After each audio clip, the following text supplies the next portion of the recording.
नमस्कार SP news को स्वागत करुच्ची मु कुणाल। आपण माने जानिथिबे ये शिक्षा विभाग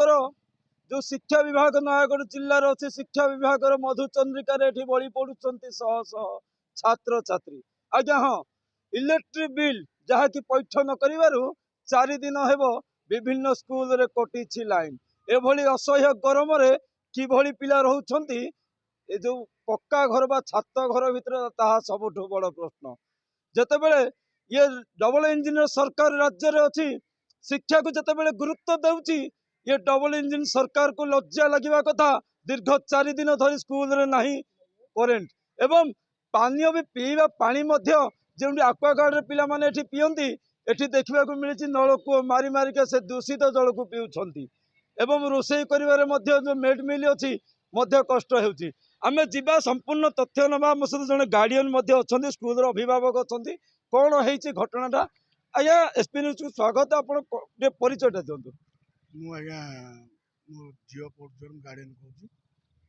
आज्ञा देखो 4 दिन हम स्कूल रे वर्तमान करेन्ट नहीं पिला माने असह्य गरम रोचे एवं देखा गले खाली गोटे स्कूल न 165 स्कूल लिस्ट आसी 9,37,000 टका जहाँकि टीपीसीएल बिल आसी जो बर्तमान डिस्ट्रिक्ट एजुकेशन ऑफिसर कहते आम पेमेंट करूँ किंतु लाइन आसुनी 4 दिन है आपण पिला गरम पाठ पढ़ुची कौन कह कौन करवा आज्ञा जेहेतु आम देखिलु ये परिस्थिति आम निजक भी खराब लगुच से आम भी जा गुहारि कलु निजे भी मुझे फोन कर कहीं कौन प्रोब्लेम हो लाइन कहीं आसीपारूनी से देखु एमती प्रोब्लेम थिला बंद अच्छी जेहतु पेमेंट देना से आम लाइन दे पारू ना से कौटू आसी कौटू पेमेंट हो आम तो जान ना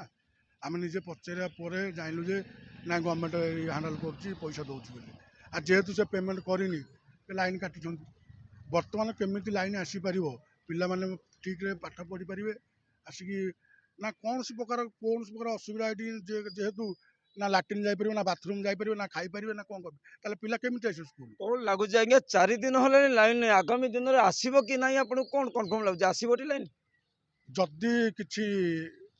पदक्षेप ने बाध्य आम स्कूल बंद करूँ पिला आपड़ शुणी पारुथिले स्कूल अभिभावक मत तुरंत करेन्ट दिंतु नचे ताला पड़ो स्कूल रे तेबे देखा बाकी रहा केबे नौछंती जिला प्रशासन नयगढ़ जिला प्रशासन एवं शिक्षा अधिकारी यहाँ कार्यानुष्ठान। इटामाटी कैमरा पर्सन मानस के सहित मु reporter Kunal SP news live Odia.